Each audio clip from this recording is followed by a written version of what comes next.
Salut à tous, c'est Pierre, j'espère que vous allez bien. L'Écosse totalement étouffée, cadenassée, ils ont été totalement dépassés. Dès la 10e minute, Wirtz est laissé tout seul au milieu de terrain. On parle de Wirtz quand même. Tout le monde a suivi sa saison au Bayer Leverkusen, c'est plus un inconnu. Wirtz pour Kimmich à l'entrée de la surface, 1-0. Franchement, c'est sérieux ça? 10 minutes de jeu et déjà un oubli. Ah là, franchement, l'Écosse, ils ont abusé. À la 19e minute, alors là, par contre, c'est le talent supérieur des Allemands. Le contrôle de Gundogan, suivi de la passe dans l'intervalle, franchement, c'est fantastique. Le niveau de qualité pour faire ça aussi rapidement au milieu de terrain, vous êtes souvent entouré par beaucoup de joueurs, c'est magnifique. Et la passe dans l'intervalle, elle est formidable. Alors, je pense que Havertz peut faire mieux, parce qu'il a le temps d'avance, et il peut faire une frappe du gauche. Mais il remise sur Musiala. Musiala qui enchaîne et qui crucifie les Écossais.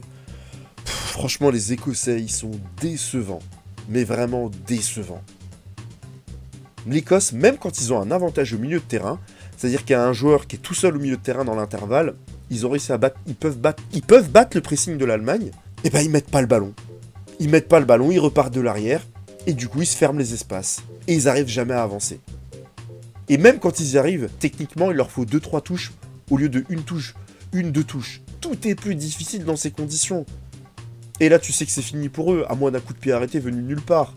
L'Allemagne a toujours un coup d'avance, et ils obtiennent un penalty par Musiala, qui sera transformé en coup franc, parce que ce qu'ils ont jugé, c'est la première faute, pas la deuxième. Alors, il y avait les fautes sur les deux, il n'y a pas de souci, mais ils ont jugé que la première faute, bon, il n'y a rien à dire. Et globalement, je dirais qu'il y a eu un très bon arbitrage de Clément Turpin, qui a été au niveau, il est toujours au niveau des matchs importants.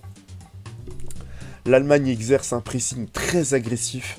Il y a un moment, Wirtz fait une course de 70 mètres, tout seul contre 3 Écossais dont le gardien. Il permet à son équipe de récupérer le ballon sur le long ballon qui va être balancé par le gardien. Quelle abnégation! Alors, je sais pas s'il va tenir comme ça tout le tournoi, mais ça va être compliqué de prendre des Allemands avec une telle débauche d'énergie. Après, 44e minute, alors pendant tout ce temps-là, les Allemands ont eu tout le temps le ballon. Hein. Tout le temps le ballon, Neuer, je l'ai pas vu. Belle séquence des Allemands une fois de plus, ça tourne. Et là, t'as Musiala qui perd sa défense, encore une fois, un dribble. Il décale Kimmich, centre pour Gundogan de la tête, le gardien repousse, et la faute grossière de Porteus. Vraiment, j'ai eu peur pour Gundogan. Ça, c'est le genre de blessure, on a vu des gens se cacher. J'en avais parlé dans... C'était France-Brésil, la partie 1, la blessure de Juninho Paulista, qui avait été taclé par Michel Salgado à ce niveau-là. Pouvez vous faire une fracture tibia péroné, mais facilement. Moi, franchement, j'ai eu peur pour lui. Carton rouge, logique. Penalty, Havertz transforme 3-0. Il attend que le gardien parte d'un côté pour la mettre de l'autre. Du coup, je vais pas dire grand chose, parce qu'il a vu que le gardien était parti de l'autre côté. Sinon, je vous aurais dit qu'il était pas très bien tiré. À mi-hauteur, pas dans l'axe, ni sur le côté vraiment. Je vous renvoie à ma vidéo sur les pénaltys. Bon, là, non seulement c'est mort, mais en plus, ça peut se transformer en boucherie, en déroute. Déjà, à 11 contre 11, ils s'en sortaient pas. Bon, là, clairement, c'est terminé pour eux. Et en deuxième mi-temps, on a encore une belle percée de Musiala qui a été intenable sur tout le match. Franchement, des dribbles, de la conservation, il a été dangereux. Tout le temps, des rushs.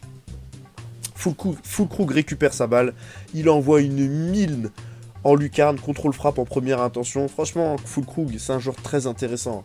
Très intéressant. Et il a des très bonnes statistiques avec sa sélection. Je crois que c'est son 12e but en 17 sélections.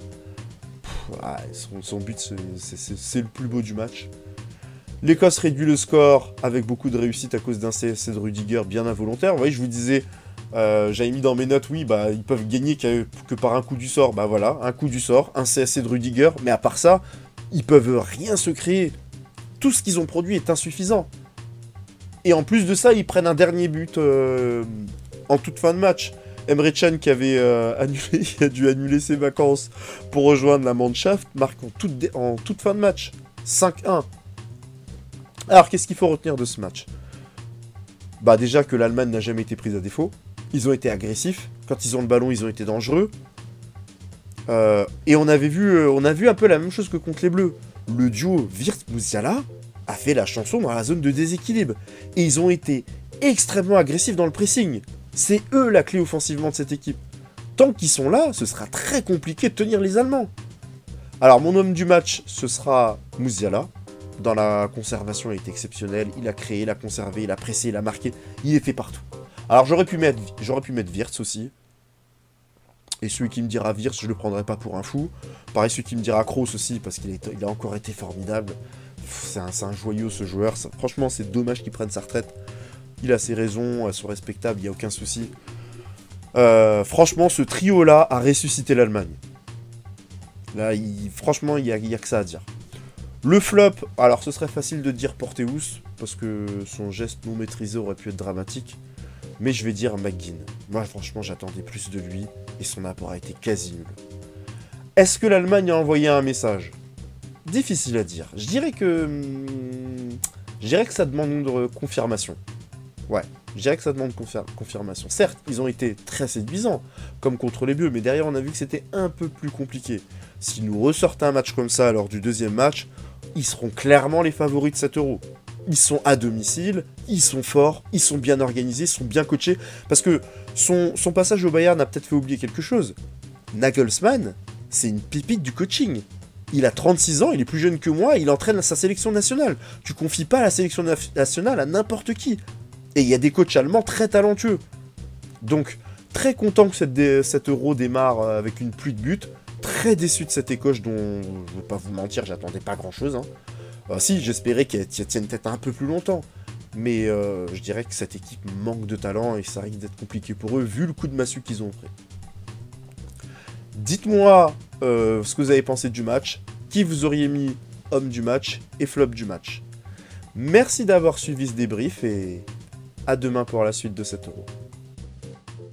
O Zagallo ia terminar a data para você fazer a inscrição. Aí o Zagallo perguntou ao Lídio: Ô Lídio, quando que o Romário vai começar a treinar com a gente? Olha, não sei. Como não sei? O primeiro contra a Escócia. Ele não pode jogar. O outro não pode jogar. Quando que ele pode jogar? Ah, não sei.